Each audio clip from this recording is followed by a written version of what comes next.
afternoon, good morning, good evening. There is something sickening when a regime makes a big song and dance for something as simple as installing a borehole to serve a community of, I don't know, 500 people.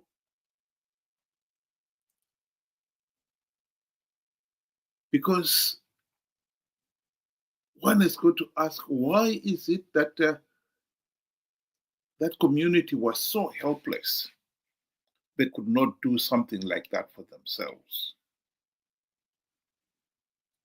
Here is a video where the regime is making a big song and dance about installing a borehole.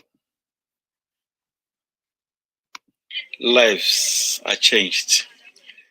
This is a ball that was installed by His Excellency the President Dr. Iti Mnangagwa through the Presidential Ball Scheme at Ndalioka Business Center. Nyika inovakwa neweni wayo brick upon brick, stone upon stone. Today is the 17th of March. We were on a visit in Pinga. Chiona mabasa makuru ari kuitwa naHis Excellency the President Iti Mnangagwa kuvandudza upenyu hwema-communities, solar powered ball system here in Ndalioka, Pinga district.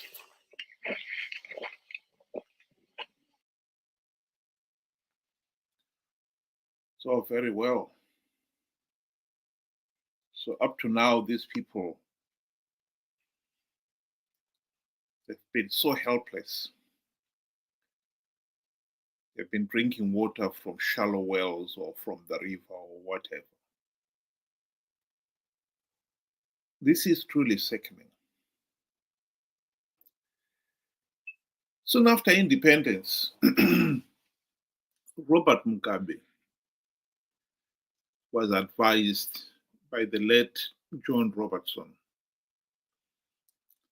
that if he gave the rural people title deeds, even a few acres of land on which their mud huts are built, they will build for themselves decent homes.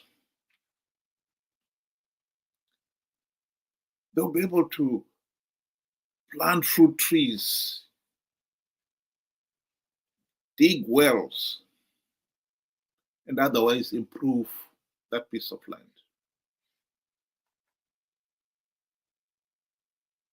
Because they will have the economic power to know that whatever improvements they make on that piece of land, they can pass it on to their children and their grandchildren. And even if they should decide to leave, they can sell that piece of land with all the improvements on it as a going concern. They have the title deeds.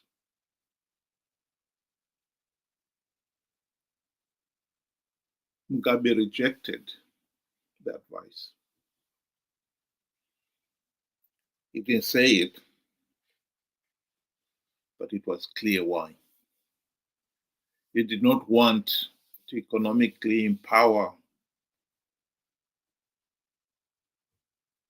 these peasants for fear that such empowerment would encourage them to seek political empowerment.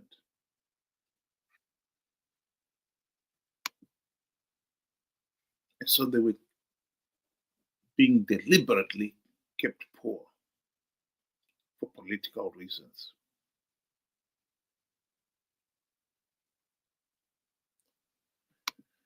Interestingly enough, John Robertson had given the same advice Ian Smith in the 70s.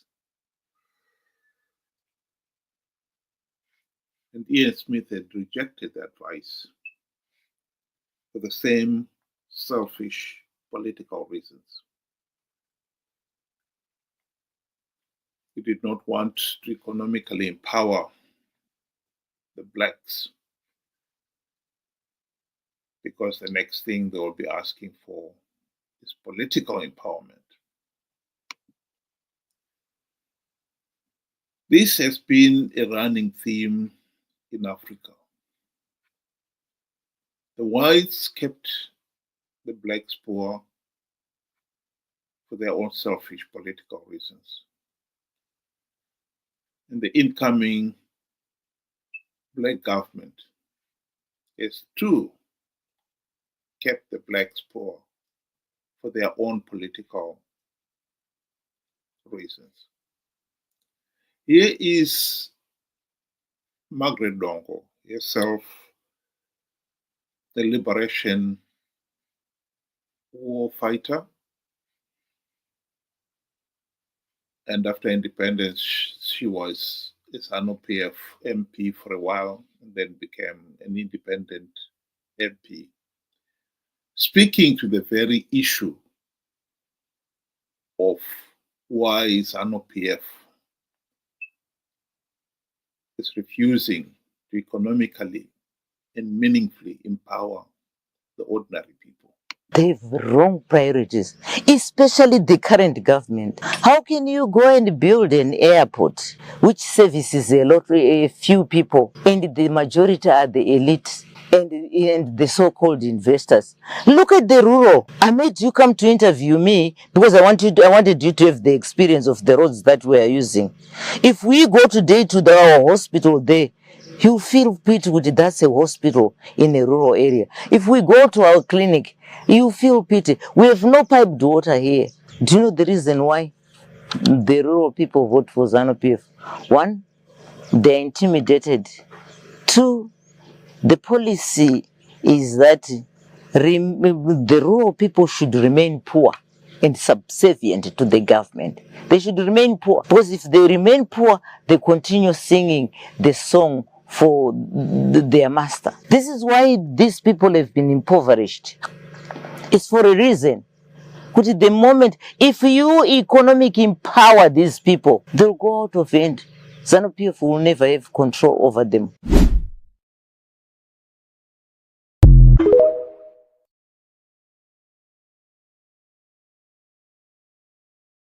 Of course, she is right. Zanu PF wants the people to remain poor so that when the party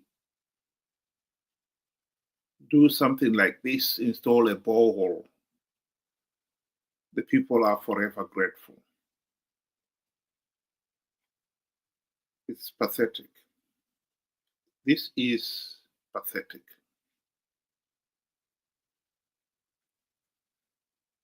The truth of the matter is Zimbabwe will never realize its real full economic potential until we economically empower these rural peasants. They do not want handouts. All they want is to be given title deeds to the land on which their mud hut stands. Let them do the rest.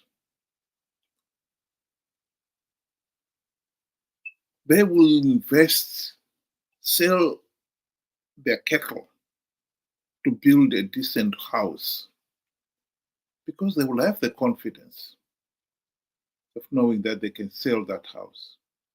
They can sell 2 of their heads of cattle to sink a borehole, knowing fully well that if they should leave that piece of land, the value of the borehole will have added value to that piece of land. But when you do not have title deeds, even if you sink a borehole, the headman can ask you to move, and you'll have no choice but to move. And one of the quickest way, of course, of losing favor with the headman is if you should be accused of supporting the opposition, a cardinal sin in the rural areas.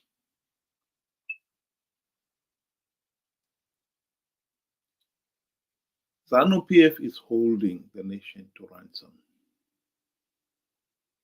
The tragedy is we've allowed them to do so. The whole nation have allowed Zanu PF to hold the nation to ransom. I really do not see why Zanu PF stubbornly continue to deny people title deeds. And yet, the regime has even have the audacity of claiming that one of the reasons for the liberation war was over land. The ruling elite have seized most, if not all, of the former white-owned farms. And they've gone on further to give themselves title deeds. And yet, they've continued to deny the rural people title deeds to just even a few acres of land.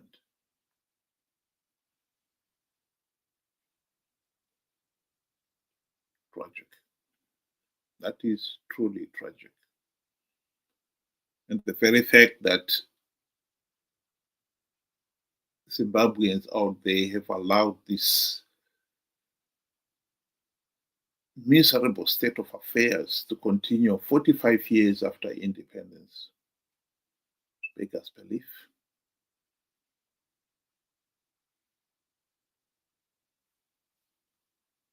Thank you. Have a good evening.